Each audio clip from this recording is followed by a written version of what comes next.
Does it ever feel like you're being tossed around by the daily storms of life? One minute it's anxiety, the next it's anger or frustration, and you're left wishing you could just find some calm in all the chaos. A missed deadline, a rude comment, a surprise traffic jam, and just like that, your peace is gone. Your day gets hijacked by a surge of emotion you didn't ask for and can't seem to shake.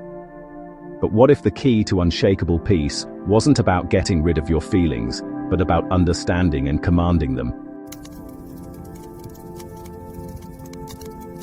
The ancient Stoics, from a slave named Epictetus to the Roman Emperor Marcus Aurelius, figured this out.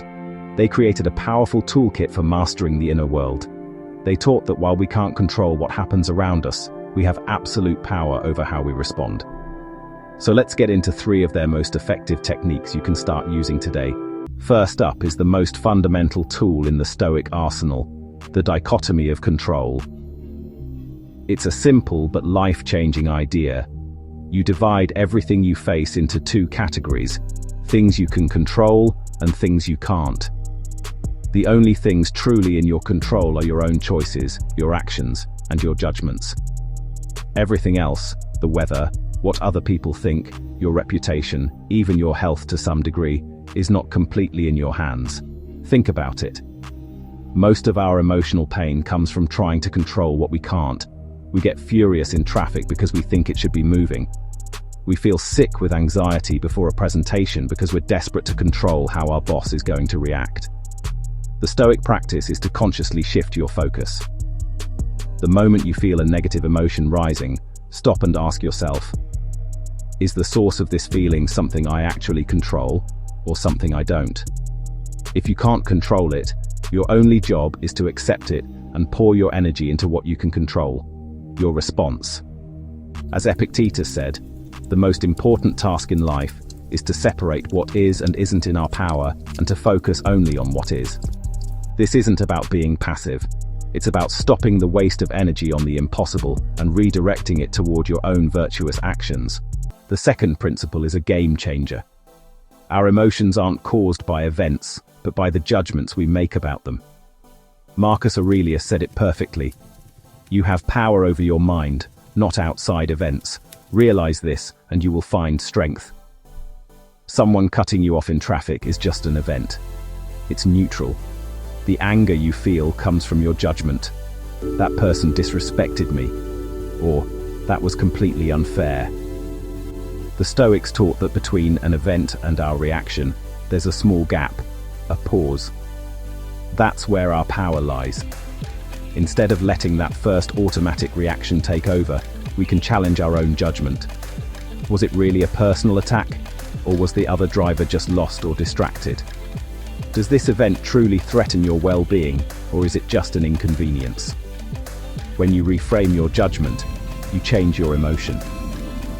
The Stoics weren't emotionless robots. They wanted to be free from destructive passions while staying full of love and joy. They knew our emotions are products of our thoughts. When you feel anger or frustration, see it as a signal to look at your own thinking, not as a command to lash out.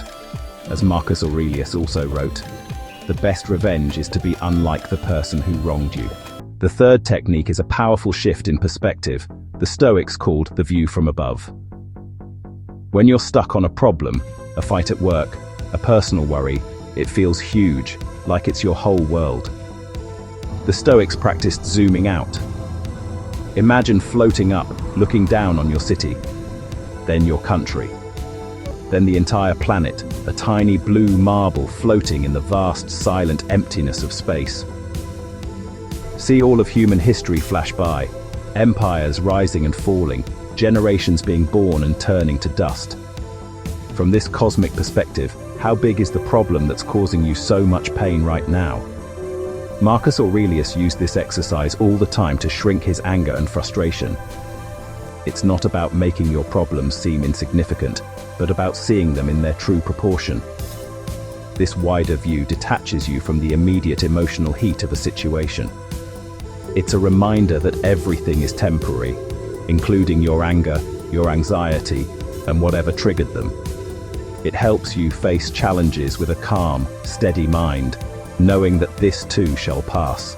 Mastering your emotions doesn't happen overnight, it's a daily practice. It starts with separating what you can and cannot control. It grows by understanding that your judgments, not events, create your feelings. And it's sustained by zooming out to a broader perspective when you feel overwhelmed. These aren't just dusty old ideas, they are practical tools that have been validated by modern psychology, like cognitive behavioral therapy. By practicing these Stoic principles, you're not crushing your emotions. You're building a rational, resilient mind that can navigate life's storms with grace and clarity. If you learned something new for your mental toolkit, hit that like button. Subscribe for more timeless wisdom for modern problems, and let me know in the comments which of these techniques you're going to try first. Remember the words of Marcus Aurelius. The happiness of your life depends upon the quality of your thoughts. Choose your thoughts, command your emotions, and build your inner fortress.